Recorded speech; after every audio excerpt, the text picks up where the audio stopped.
Salut les amis, j'espère que vous allez bien tous et toutes. On se retrouve oui pour le débriefing de WWE SmackDown et oui SmackDown qui est le dernier show avant WrestleMania Backlash. Alors on va rappeler ce qui s'est passé notamment avec tout ce qui s'est passé, les différents événements et ainsi de suite. On va commencer bien évidemment par parler de WWE Raw, show qui, à n'en pas douter, était pas terrible, voilà, mais qui a quand même, parce que SmackDown faut quand même être, enfin Raw faut être indulgent avec eux, hein, parce que des fois c'est pas terrible, mais on essaye quand même d'être sympa, on essaye quand même de faire les choses bien par rapport à ça. On a eu ensuite un NXT satisfaisant, bon satisfaisant. Alors j'ai baissé un peu le son parce que là j'ai l'impression de ne plus m'entendre. Voilà. Voilà. Donc déjà il y a ça. Ensuite le deuxième, et bah NXT c'était pas mal, on va... AEW Dynamite très bien, voilà très bien, très bon show. Et puis finalement on a SmackDown. Et donc SmackDown va-t-il réussir à mettre tout le monde d'accord, à sortir le gros show, sachant qu'ils sont quand même les derniers à arriver, donc ils ont peut-être une phase d'observation plus intéressante. Et donc la question il va voilà se poser, est-ce que SmackDown réussit à bien builder ces matchs pour WrestleMania Backlash? Et donc c'est cette fameuse grande question. Alors vous pouvez voir bien évidemment que Jimmy Uso était toujours là, hein, qu'il a affronté Cesaro. Et donc la question, et oui, on va commencer directement avec le premier événement de la soirée. C'était un segment avec Jey Uso, Jimmy Uso, Roman Reigns et Paul Heyman. Qu'est-ce que j'ai pensé de ce segment? Et bien concrètement, bah, ce segment il était très bien. Alors certes, il a d'ailleurs réussi à remettre un peu les choses à plat. Moi je m'attendais réellement à ce que Jimmy intègre la team Reigns. Finalement ce n'est pas ce qui s'est passé. Je trouvais d'ailleurs un Jimmy Uso très provocateur, et notamment cette phrase très, très intéressante où il dit moi je pense pas que tu battras Cesaro, mec. Ça j'ai trouvé ça intéressant. J'ai trouvé notamment il a une obsession pour les ceintures par équipe de ce SmackDown qui est quand même bien pensé. D'ailleurs ça laisse penser d'ailleurs que Rey Mysterio, j'ai quand même de gros doutes à ce que Robert Roode et Dolph Ziggler conservent leur ceinture. Mais en tout cas moi j'ai vachement apprécié le segment, j'ai beaucoup apprécié ce qui a été donné. Ça, on va dire, ça enlève finalement les moments compliqués qui a eu lieu la semaine dernière que j'avais cités. Et au final, ils ont été cohérents durant ce segment et même le match, le main event, parce que toutes les choses ont été bien amenées. Et au final, eh ben, on est plutôt content par rapport à ça. Juste après, on a eu donc le match pour les ceintures féminines par équipe de la WWE. C'est Tamina et Natalya qui ont remporté les ceintures contre les Shayna et Nia. Bah, j'ai envie de dire, franchement, c'est cool quoi. C'est cool pour Tamina parce que Tamina, j'ai fait des recherches. Tamina, ça va faire bientôt. Elle a 43 ans, la dame, parce qu'on va l'appeler la dame parce qu'elle est plus âgée que moi. Mais elle a 43 ans. Imaginez bien, 43 ans. Et cette dame n'a jamais, enfin depuis aujourd'hui, hein, depuis hier, n'a jamais remporté une ceinture à la WWE. Alors je compte pas le 24/7 que tout le monde a récupéré tel une tournante à un moment donné. Mais d'ailleurs, à noter d'ailleurs un truc très intéressant, le 24/7 a disparu ces derniers temps. Ça c'est très intéressant. A priori, on ne parle plus du 24/7. Est-ce qu'il s'est passé quelque chose? Je ne sais pas. Mais voilà, le 24/7 semble avoir un petit peu été mis de côté et ça va pas m'en plaindre. Bon, pour ce qui s'agit de Tamina, pour revenir à ça, bah, c'est une consécration, c'est une immense consécration. Ça fait plaisir de voir Tamina être au top, et honnêtement, voilà, ça lui donne. Elle va peut-être pas le tenir, peut-être 2-3 semaines, peut-être 1 mois, 2 mois, mais c'était important. Au moins, si elle doit mettre fin à sa carrière, peut-être dans 1 an, peut-être dans 2 ans, parce qu'elle continuera pas éternellement, Tamina. Avec tout le respect que j'ai pour elle, 43 ans, c'est déjà exceptionnel d'avoir réussi à tenir à 43 ans, de lutter, d'offrir un rythme toujours aussi impressionnant, parce que c'est quand même un... Il faut tenir le rythme quand même. Et ça c'est bien, 43 ans, c'est cool. Et au moins elle pourra se dire, je suis parti de la WWE. Surtout que le match qu'elle propose avec Natalya est plutôt bon. Moi je m'attendais réellement à une Natalya qui subissait beaucoup, etc. etc. Moi j'ai trouvé que Nati a pas subi beaucoup autant que ça. Le match est bon. C'était pas un match référence clairement dans la division tag team féminine concrètement, mais pour cette ceinture qui a besoin d'exposition, ça fait plaisir d'avoir un match comme ça. Il faut continuer maintenant. Bon, Shayna et Nia, on verra ce qui se passera. Mais il faut des bons matchs comme ça. Il faut qu'ils arrêtent avec des matchs de merde où t'as clairement l'impression de te dire, mais les gars, pourquoi vous faites ça? Ils ont la possibilité là. D'ailleurs, j'ai tellement peur d'avoir le Alexa Bliss Lily contre Tamina et Natalia. Ça serait, pour moi, ça serait une mauvaise chose. Mais bon, on verra comment ça se passe. En tout cas, ce qui est certain, c'est que Tamina et Natalia sont championnes. Et ça, ils n'ont pas volé. Voilà. Donc, après, on a vu donc le segment. Alors, le segment que je vais vous montrer. Alors, j'ai pas apprécié ce segment. Je l'ai pas apprécié parce que j'ai eu l'impression qu'on essayait de justifier un segment pour faire un segment. On s'est dit, bon, il faut trouver un moyen. Alors attends, laisse-moi réfléchir. Ah oui, mais voilà, on va faire ce segment. Bah, j'ai envie de dire... bah, j'ai trouvé que c'était... Franchement, j'ai trouvé que c'était pas terrible. Je pense qu'il y a d'autres façons de réfléchir, d'autres façons de bien mettre en place les choses pour pouvoir rendre cela plus intéressant. Là, j'ai pas trouvé que c'était ouf. J'ai même trouvé d'ailleurs que c'était relativement brouillon.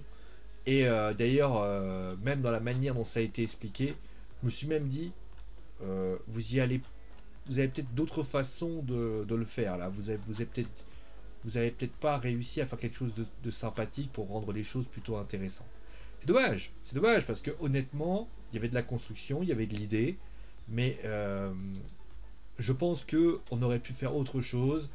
Cette couronnement, vous voyez, j'aurais pu voulu le voir après, après la victoire d'Apollo Crews à WrestleMania. Pas 4 semaines après, où tu te demandes pourquoi c'est comme ça.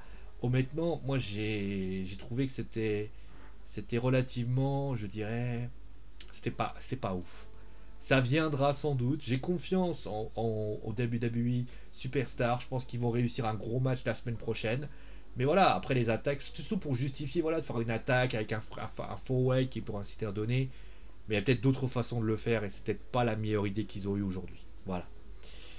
Juste après, on a eu donc. Ah, pardon, si j'avais cliqué dessus. Voilà, donc Dolph Ziggler qui faisait face à Rey Mysterio. Bon match. Bon match. Alors, début de match assez long. Le match est assez long, hein, clairement. Moi, je m'attendais pas à un match aussi long. Mais on va pas se mentir, hein, c'était très très bon. Honnêtement, moi, j'ai adoré ce match.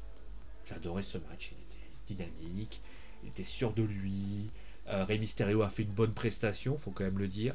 La prestation, après certains diront sans doute, oui, mais il aurait pu faire ça, il aurait pu faire ça. Bien sûr qu'il aurait pu. Mais est-ce qu'il aurait voulu le faire? Mais en tout cas, Dolph Ziggler et Rey Mysterio ont fait quand même un match assez solide. Et ça, c'était bien.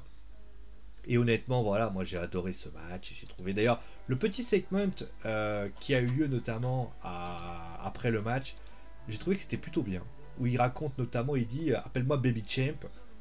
Ouais, c'est pas mal. C'est pas mal, ouais, justement, en mettant justement la petite phrase qui pourrait être pas mal. Par contre, Rey Mysterio, faut qu'il arrête de faire le. En fait, Rey Mysterio, je le trouve trop papa poule en fait. Et ça me donne envie de lui dire, mais oh. Alors, je sais qu'en coulisses, il est très très dur avec son fils. Hein. Ah, il le laisse, il le ménage pas. Hein. Mais moi, de mon point de vue, je trouve que c'est. Que ça manque de. Il faudrait peut-être voilà, qu'il soit dur peut-être pour voir. Ça peut être sympa. Bon, on verra. Bon voilà, on passe maintenant à la suite avec donc. Ah bah le deuxième segment. Alors le deuxième segment. Alors, il y a beaucoup de choses qui vont pas dans ce segment. Je dis clairement, il y a beaucoup de choses qui ne vont pas. En fait, je vais dire une chose que je n'aurais jamais dit auparavant. Comment dire? Moi, je me suis dit que au moment où Bianca allait récupérer la ceinture, il allait avoir une évolution de son personnage. Et que les choses allaient être beaucoup mieux. Là, j'ai le sentiment que Bianca... Alors, je sais ce que les gens vont littéralement... Les fans de Bianca vont me hurler dessus, étant... J'ai l'impression d'avoir un John Cena. Alors, elle est très très puissante, elle est tout ce que vous voulez, mais j'ai l'impression d'avoir John Cena en face. C'est-à-dire que la manière dont elle parle, t'as l'impression d'entendre John Cena parler. Et attention, hein, il faut pas. Je sens qu'elle est en train de réciter un texte. Elle est en train. Je pense que la WWE fait la même erreur qu'elle a fait pour Roman. C'est on a l'impression qu'elle est en train de te réciter un texte et qu'elle y croit pas du tout. C'est impressionnant de voir ça. On a l'impression que quand elle te dit un truc, tu fais. Bah non, en fait. Regardez Bailey. Bailey, quand elle t'explique des choses. Alors, Face, c'est pas facile pour faire des segments en général. Il faut être pro full, etc. Le truc, c'est que tu prends Roman. Souvenez-vous, Roman, quand il avait commencé, il avait fait des vannes qui étaient. D'ailleurs, Roman l'a clairement dit à un moment donné. Il a dit voilà, les vannes de ce style-là, c'est pas mon délire. Et au final, il a fait son heel turn. Aujourd'hui, il a un personnage qui lui sied beaucoup plus. Et ça passe. Mais Bianca, je trouve, après c'est mon avis, hein, qu'elle fait du John Cena. C'est-à-dire que elle essaye de faire le côté, voilà, elle essaye de parler, elle essaie de dire des choses, mais ça prend pas. Ça manque de saveur. À un moment donné, elle dit, pourquoi tu viens pas que tu puisses tâter de maîtresse. Bof. Bof. À un moment donné, on n'a pas l'impression, d'ailleurs, pour information, alors ça, sans doute, c'est aussi pour ça que la gimmick est telle. On n'a pas l'impression, d'ailleurs, pour info, qu'on a une championne en face de soi. C'est-à-dire que, en fait, tu prends Bailey, Bailey, elle a la stature de la championne, elle a la technique de la championne et elle a le regard de la championne. On peut dire ce qu'on veut de Bailey, qu'on l'aime ou on l'aime pas, la manière dont elle te parle, t'as envie de la suivre. Quand elle rigole comme une débile, t'as envie de lui dire mais pourquoi tu rigoles? Parce qu'en fait, elle ne prend pas Bianca au sérieux.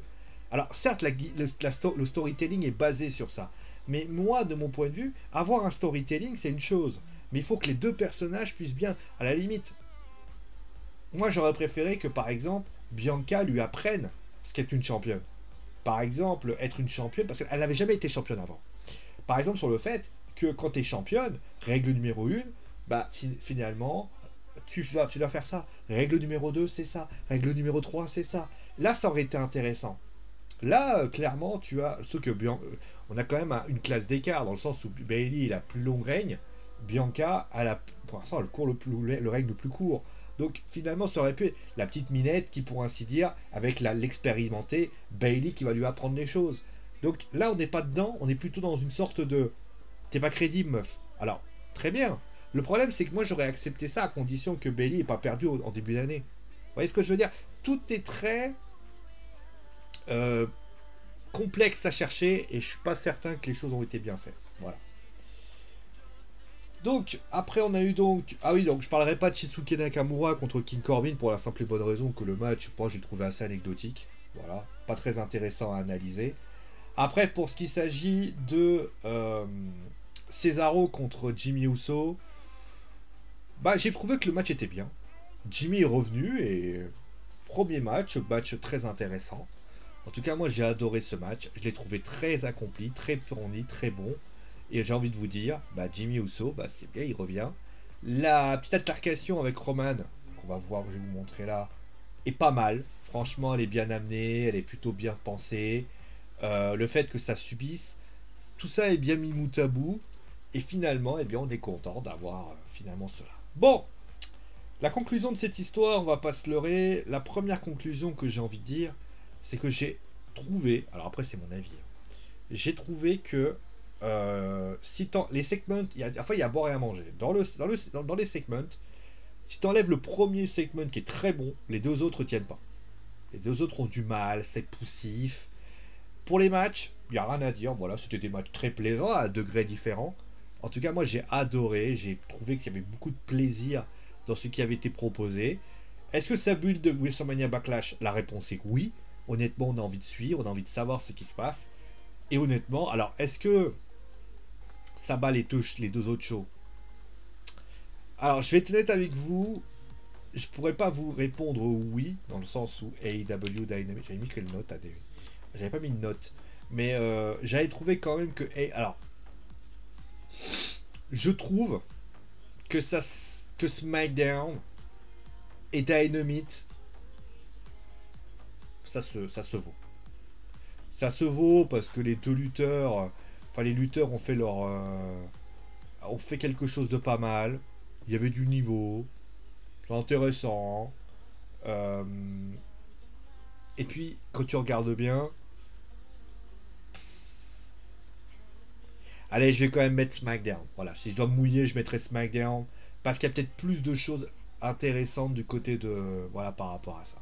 Il y a quand même des matchs où tu te dis, voilà, Orange Cassidy contre Pac, il y a quand même des choses qu'il va falloir travailler. Après, il faut pas oublier que c'était après Blood and Guts.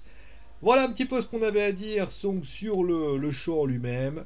On se retrouve bien sûr très très vite. Alors, demain, je vous rappelle d'ailleurs qu'on aura le débriefing de Ligue 1, hein, avec tous les matchs de Ligue 1 à proposer. En tout cas, merci de votre émission. Portez-vous bien. Et tirez mon mot parce que j'ai dit, allez, ciao, tous, et vive le catch.